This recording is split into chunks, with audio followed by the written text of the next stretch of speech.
要說這個萬聖節最火的不是糖果，而是馬斯克又上羅根的播客了。這已經是他第5次做客了，上次還是8個月前。這期節目一上線就炸了，1周之內 YouTube 上就有超過730萬人觀看，妥妥的流量密碼。開場羅根就不客氣，直接問馬斯克怎麼看 OpenAI 前員工 Satya Balaji 的死。這事兒可不簡單。Balaji 是個26歲的 AI 研究員，在 OpenAI 幹了快4年，專門負責收集互聯網數據來訓練 GPT-4。結果他去年8月突然辭職，公開說 OpenAI 用版權數據訓練 ChatGPT 這事兒違法，還說要出庭作證。這話說完1個月，11月26號他就在舊金山的公寓裡被發現死了，警方說是自殺，門還從裡面反鎖着。但這事兒從一開始就透着詭異。Balaji 的父母堅持說，兒子死前2周還挺開心的，根本沒有自殺的跡象。他們找了私家偵探做了第2次屍檢，說發現了疑點，但就是不公開結果。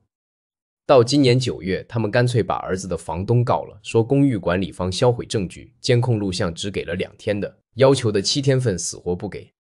更離譜的是，本來在包裹室裡有 Balaji 的快遞，1個月後就都不見了。Tucker Carlson 後來採訪 OpenAI 的 CEO Sam Altman 時，直接說這事兒絕對是謀殺。羅根問馬斯克怎麼看，馬斯克倒是沒直接表態，但話題很快就扯到了 Jeffrey Epstein 的神秘死亡。Bill Gates 突然改變氣候立場，還聊了聊我們是不是活在模擬世界裡。你說這算不算是一種迴避呢？聊完這些陰謀論，羅根感謝馬斯克邀請他去看 SpaceX 發射。就在不久前 ，SpaceX 的新艦成功入軌，然後在澳大利亞西部海域降落，整個飛行時間大概1小時。馬斯克在節目裡提到這次發射時那個興奮勁兒，就跟小孩得了新玩具似的。然後話題轉到了 Cybertruck， 羅根很直接地問：“你現在還堅持這個造型嗎？能改改嗎？”說實話，這車的銷量確實不太行，去年第3季度只賣了5400輛，比前年同期跌了 62.6%。連福特的電動皮卡 F-150 Lightning 都賣了1萬輛，但馬斯克很堅定，我就想做個看起來獨特的 Cybertruck， 就是獨特的，它有獨特的功能，這就是外星科技，懂嗎？這麼大的車跑得這麼快，根本不應該存在，就像大象跑得像獵豹一樣。誰？他還特別提到羅根之前用弓箭射 Cybertruck 的那個視頻，說如果你射普通卡車，箭早就穿透車身釘牆上了。這車最重能到7000磅，但加速比保時捷911還快。馬斯克顯然是把這車當成路上的泰坦潛艇了，形式服從功能。但問題是，消費者不買賬啊。接着，羅根問起了特斯拉第2代 Roadster 的進度。這車從2017年就發布了，原定2020年交付，結果一拖再拖。連 OpenAI 的 CEO Sam Altman 都在推特上抱怨，說他2018年交的5萬美元定金到現在都退不回來。馬斯克這次倒是給了點料，說快要公開展示原型車了，可能幾個月內就能看到。然後他突然話鋒一轉，說這次發布會可能是史上最難忘的產品發布會。羅根聽懵了，問怎麼個難忘法？馬斯克笑着說，好還是壞都難忘。接着他提到老朋友 Peter Thiel 曾經說過，未來本該有飛行汽車的，但我們沒有。馬斯克接着說，我覺得如果 Peter 想要飛行汽車，我們應該能造一輛给他買。羅根立馬來勁了，問是不是要做飛行汽車，有沒有可伸縮的翅膀。馬斯克賣關子，我不能在發布會前劇透，但我能說的是，這技術瘋狂到爆，瘋狂到爆。他強調說，這甚至可能都不算是車了，我也不確定。但它看起來像車。這麼說吧，如果你把所有詹姆斯·邦德的車加起來，它比那還要瘋狂。馬斯克從2014年就開始聊飛行汽車了，但他的時間表一向不靠譜，這次估計也懸。然後話題轉到了 Twitter， 羅根說，自從馬斯克收購 Twitter 後，青少年中自認為是非二元性別的人數暴跌。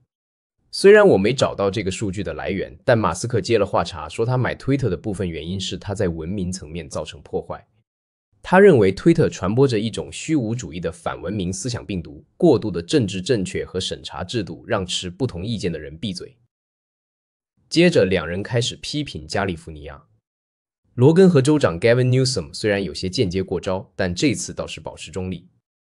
馬斯克重點談到了無家可歸危機，說這根本不是住房問題，是毒品問題。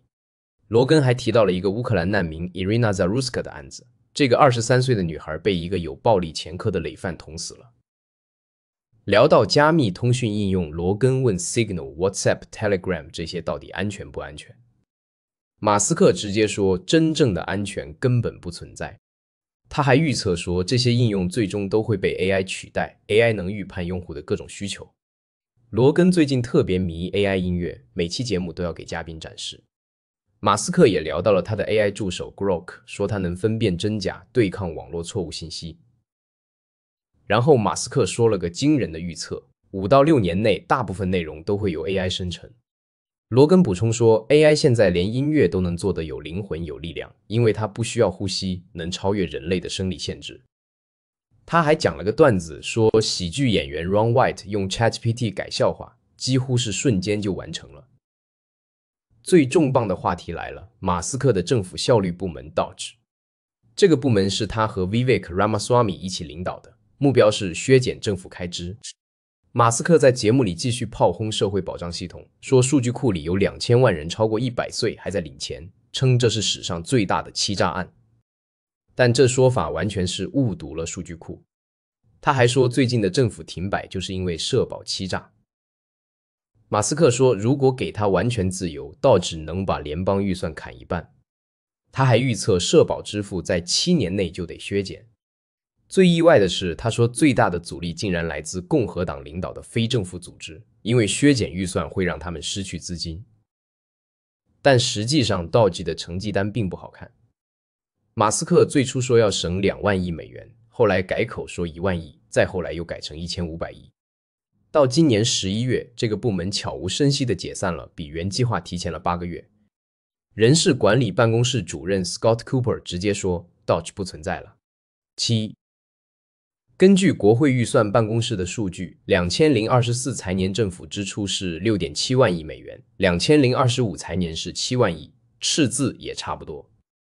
DOGE 網站聲稱省了2140億，但 Politico 的分析發現這數字嚴重誇大，用的是合同最大可能支出作為基準，而不是實際花費。而且這些削減還有相關成本，比如裁掉 IRS 員工導致的稅收損失，打官司的法律費用，淨節省其實微乎其微。更糟糕的是 ，DOGE 的行動造成了不小的混亂。社會保障局因為削減人手，處理申請的速度嚴重放緩。美國國際發展署 USAID 基本被關停了。這個機構20年來通過疫苗、瘧疾預防和艾滋病防治，拯救了數千萬生命。根據美聯社的報道，削減對外援助可能導致每年多 16.3 萬非洲兒童死於飢餓。維基百科甚至說，截至5月底 ，DOGE 削減對外援助項目已經導致約30萬人死亡，大部分是兒童。到12月4號，估計死亡人數超過 66.1 萬。馬斯克5月底就離開了 DOGE， 當時他作為特別政府僱員的130天合同到期了。離職後不久，他就和特朗普公開撕破臉，批評特朗普的大而美的法案太浪費錢，甚至威脅要搞美國黨。他還暗示說，愛潑斯坦檔案沒完全公開是因為裡面有特朗普的名字。但最近他倆似乎又和好了。9月份，他倆一起出席了 Charlie Kirk 的追悼會。11月份，馬斯克還去白碗參加了特朗普為沙特王儲舉辦的晚宴。這關係真是跟過山車似的。整個播客談了將近3小時，話題從陰謀論聊到飛行汽車，從 AI 聊到政府效率，從 Cybertruck 聊到社保欺詐。馬斯克還跟羅根聊了猩猩吃猴子的紀錄片，聊了 Jeff Bezos 1年之內從書呆子變成肌肉男，聊了所謂的 GigaChat 到底是不是真人。這期節目最有意思的地方在於，馬斯克一會兒在談火星殖民，一會兒在批評政府浪費，一會兒又在賣關子說要造飛行汽車。他既是科技夢想家，又是政府內部人士，既想削減開支，又導致了混亂和死亡。羅根的採訪風格一如既往，基本不怎麼質疑，讓嘉賓敞開了聊。